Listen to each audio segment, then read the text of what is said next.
একই সাথে শ্রদ্ধার সাথে স্মরণ করছি আধিপত্যবাদের বিরুদ্ধে, আগ্রাসনের বিরুদ্ধে যিনি সব সময় বলিষ্ঠ কণ্ঠস্বর ছিলেন, যিনি সব সময় ইনসাফের পক্ষে কথা বলেছেন, আমাদের সহযোদ্ধা শহীদ শরীফ উসমান হাদিকে।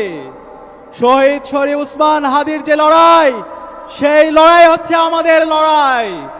শহীদ উসমান হাদি আমাদেরকে যে আজাদির রাস্তা দেখিয়েছে, সেই আজাদির লড়াই চালিয়ে যাওয়া হচ্ছে আমাদের কাজ।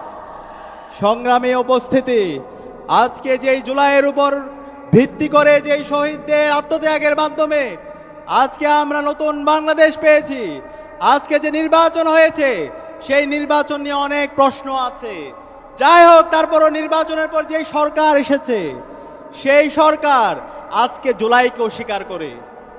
আজকে আমরা সেই দলের ইতিহাস যদি দেখতে পাই, তারা সব সময় এই জাতির সাথে প্রতারণাই করেছে। ৭৫-এর যে বিপ্লবী ছিল, সেই বিপ্লবের ফসল তারা ঘরে তুলে গেছে, বিপ্লবীদের সাথে তারা প্রতারণা করেছে।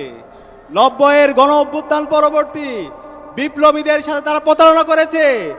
২৪-এর জুলাই বিপ্লবের যারা বিপ্লবী আছে, সেই বিপ্লবীদের সাথে, বিপ্লবের আকাঙ্ক্ষার সাথে আমরা তাদের প্রতারণায় দেখতে পেয়েছি।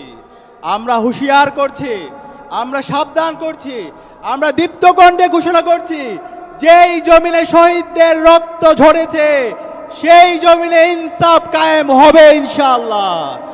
আর যারা শহীদদের সাথে গাদ্দারি করবে, শহীদদের সাথে যারা প্রতারণা করবে, তারা ধুলোর সাথে মিশে যাবে।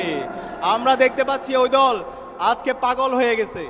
আজকে বাংলাদেশের প্রতিটি ক্যাম্পাসে তারা আবার সন্ত্রাস কায়েম করতে চায়, তারা আবার গণরম গ্যাসরুম কালচার ফিরে নিয়ে আসতে চায়, তারা আবার অস্ত্রের ঝঞ্ঝানির মাধ্যমে শিক্ষার্থীদেরকে আতঙ্কিত করে তাদের রাজনীতি বিনির্মাণ করতে চায়।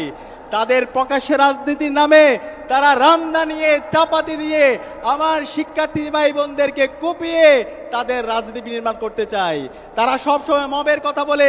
আমরা দেখতে পেয়েছি গতকাল এই ঢাকায় শাহবাগে একজন শিক্ষার্থীর যখন ফেক ফটোকার্ডের উপর ভিত্তি করে ছাত্র দলের সন্ত্রাসীরা যখন তাকে জবাই করার, তাকে হত্যা করার হুমকি দিচ্ছিল, তার নিরাপত্তার জন্য সে থানায় সাধারণ ডায়েরি করতে এসেছিল। কিন্তু এর প্রেক্ষিতে আমরা দেখতে পেয়েছি ছাত্র দলের সন্ত্রাসীরা সেই থানায় গিয়ে ২৮ অক্টোবর লীগের সন্ত্রাসীরা লগি বইটা দিয়ে যেভাবে নেককারজনক নৃশংস কায়দায় এদেশের মুক্তিকামী মানুষদেরকে পিটিয়ে নৃত্য করেছিল, ঠিক একই কায়দায় আমরা গতকালকে শাহবাগে শিক্ষার্থীদের ওপর, ছাত্র সমাজের ওপর তাদের নৃশংস হামলা আমরা দেখেছি। এবং এই হামলার পরে যে শিক্ষার্থী তার জীবনের নিরাপত্তার জন্য গিয়েছিল, তাকে ১২ ঘন্টা সম্পূর্ণ বেআইনিভাবে পুলিশ হেফাজতে তাকে রেখে হয়রানি করা হয়েছে। আমরা কি আবার একটা পুলিশি রাষ্ট্রের জন্য আমাদের শহীদ এত জীবন দিয়েছে?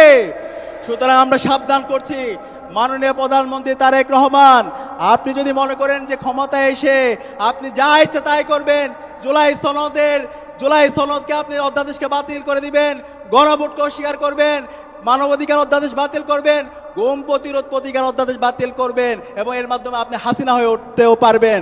আমরা সাবধান করছি, এই স্বাধীন বাংলাদেশে আপনাদের এই ফেসিবাদ আমরা কায়েম হতে দেব না। আমরা এখন অনুরোধ করব, যে এই কমিটমেন্ট আপনি দিয়েছেন, যে গণভোটে হায়ের পক্ষে আপনি ক্যাম্পেইন করেছেন, সেই কথা আপনি রাখেন।